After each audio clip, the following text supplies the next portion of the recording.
Okay, this is Bernard Eugene Wright. He served in Vietnam, and my mother is in the background with me interviewing him. He is my friend, and I got to know him through church. So we're going to start with where you were born. Lancaster, Pennsylvania. Okay, so you're not from Michigan then? No, I'm not. So you're out of state. Correct. What caused you to move to Michigan? Or was it My after wife. Your wife did? Yeah. Okay. So before you got into the military, what did you do? Because were you straight from high school or did you have a Yes. job? Okay. No, I got out of high school and went right straight to the Air Force. Okay. So any like siblings that we need to know about? I've got 4 daughters and one son that passed away when he was a year old. Okay. Well, actually, here's an interesting one. Is there anybody else in your family who served in the military, or were you the first? No, my dad was in World War II in Germany, in the Army, and my brother was in the Marines. So I thought I'd be different and join the Air Force. Okay, I like it. So, did you choose to enter the military? Yes. You did. Okay, because I heard there were several drafts also. Do you know anybody, like close friends that were drafted? No, I don't. No? Okay. So, you chose. So, why did you choose the Air Force? I wanted to be a jet mechanic. Okay. So, what do they do in that field? Well, you basically do anything. If your fuel pump goes out, you get a hold of the fuel shop department, let them know that the fuel pump went out. They come out, replace the fuel pump, or if electronics go bad, you get a hold of the electronic department. You just do all the maintenance on it. Okay, so you fixed up like crashed or broken planes then? No. No? We just made sure that they flew all the time. All right. Actually, did you fly any of them, or did you just like fix them up? We just repaired them. All right. So you were never in combat then? No. Or all right. No. So when you departed, you went through basic training, obviously, but do you remember like key details? Because Basic training? Yeah. Yeah, they worked your butt off. I went to Lackland Air Force Base for my basic training, which was down Amarillo, or San Antonio, Texas. And then they sent me to Amarillo, Texas, to tech school for jet aircraft. And from Amarillo, Texas, they sent me to Shaw Air Force Base in Sumter, South Carolina, for jet aircraft school and regular maintenance. And from there, they sent me to Vietnam. Okay, so it wasn't like direct path from Pennsylvania straight to Vietnam then? No. You went all over the country. Holy moly. So did you do any specialized training? Like you said you did tech with like the jets. Did you do anything other than that? No, basically just maintenance on the jets. Made sure they kept running and if something broke, you get the right person to repair it. And that's you guys.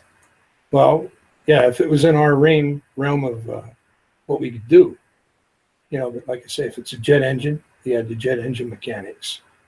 If it was electronics, you had the electronic people. We just made sure that the plane was ready to go anytime, night or day.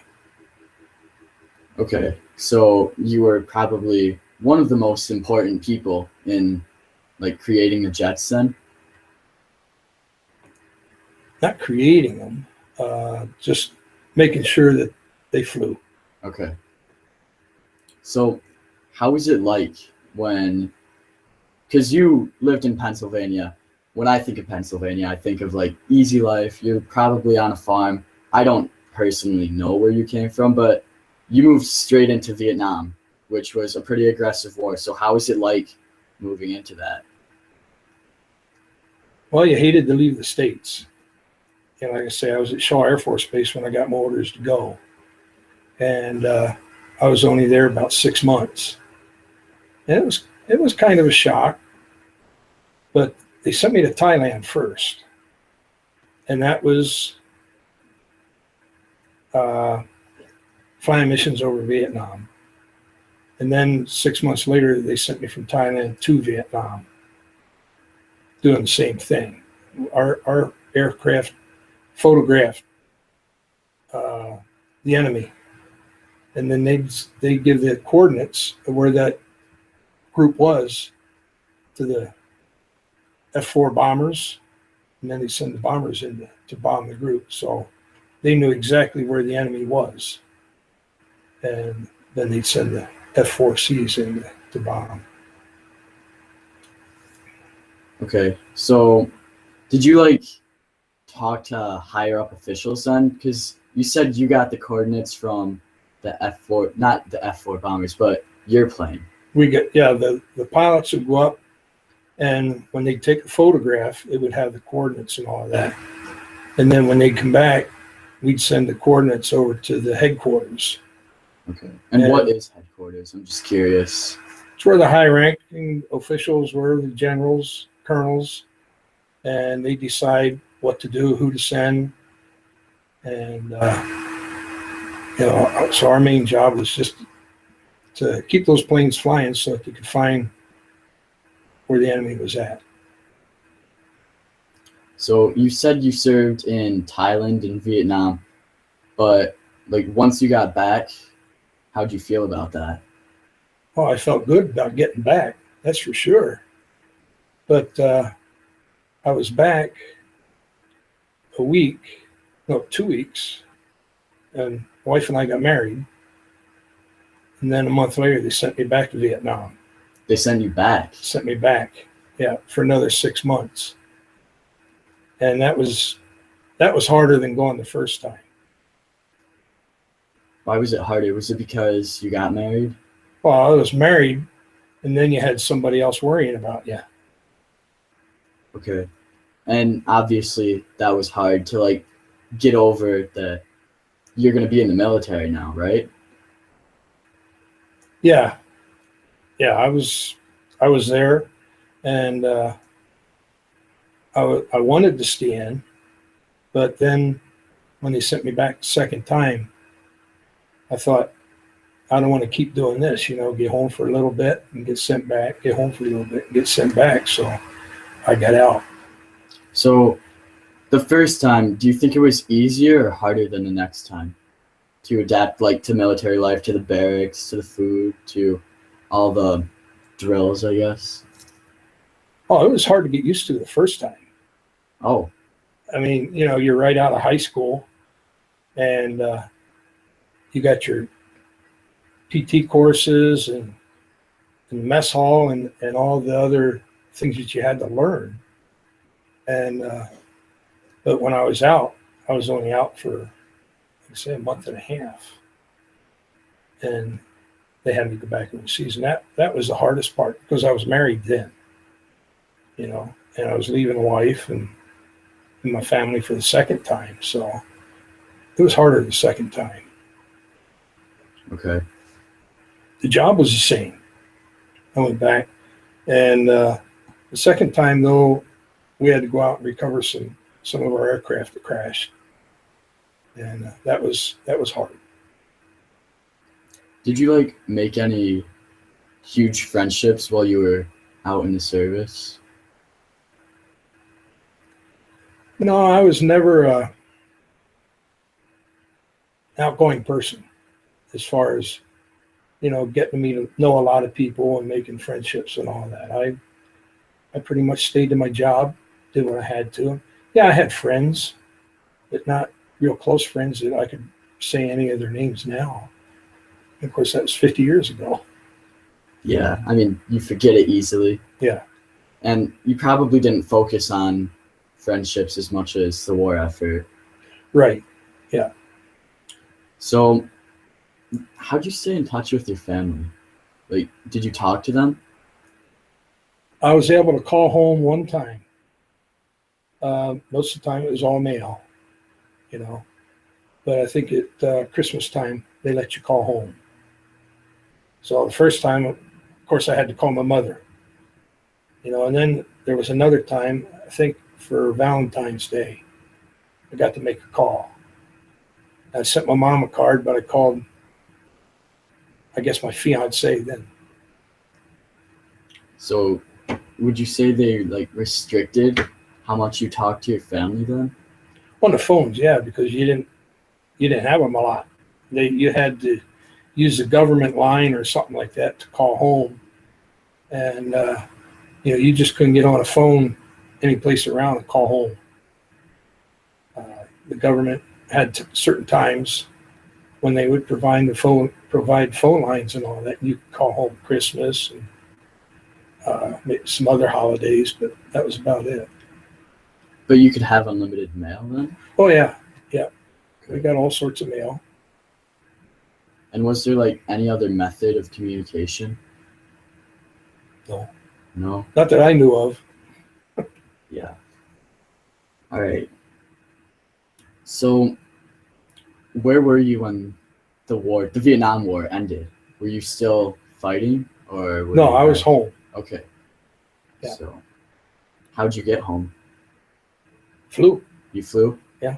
So did the government just, because I've heard of people who were allowed to leave, the government let them leave. Like, is there a special case where you were allowed to do that?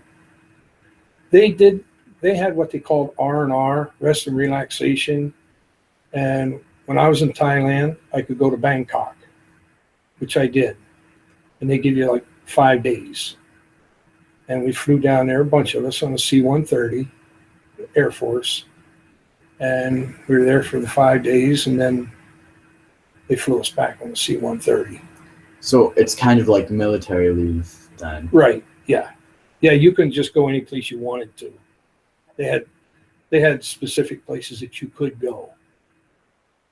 So we just went to Bangkok because that was closest. And it was, I guess, provided by the government? Correct. Mm-hmm. Okay, so when you got home, how'd you like adjust to civilian life? Because you mentioned you were like a jet mechanic, and do civilians really need like a wartime jet mechanic in everyday life? Well, it's funny, when I got out of the Air Force, I got a job at Capital City Airport in Lansing, Michigan as a mechanic, but they weren't jets. They were prop jobs.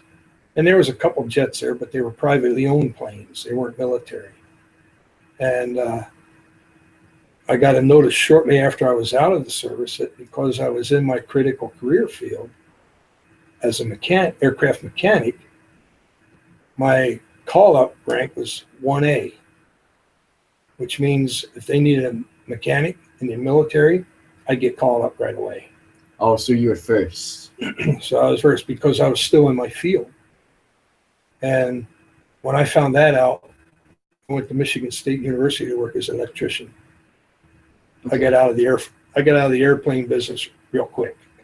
So then did the government like pay for your college to become a technician, or did you have to like do it on your own? No, I started as an apprentice electrician. It was a regular job. It wasn't going to Michigan State University. As a student, I was an employee at Michigan State. Oh, okay. So, yeah, I didn't get any schooling or anything like that. But okay. So, did you ever like stay in touch with anybody you served with? no, I didn't. No? No.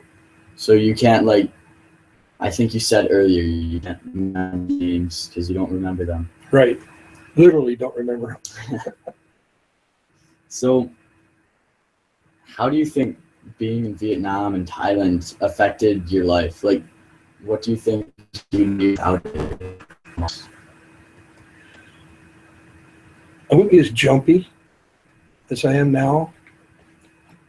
I used to like to go steelhead fishing over to Rockford for steelhead. And I'd go over at night, and every little sound would bother me.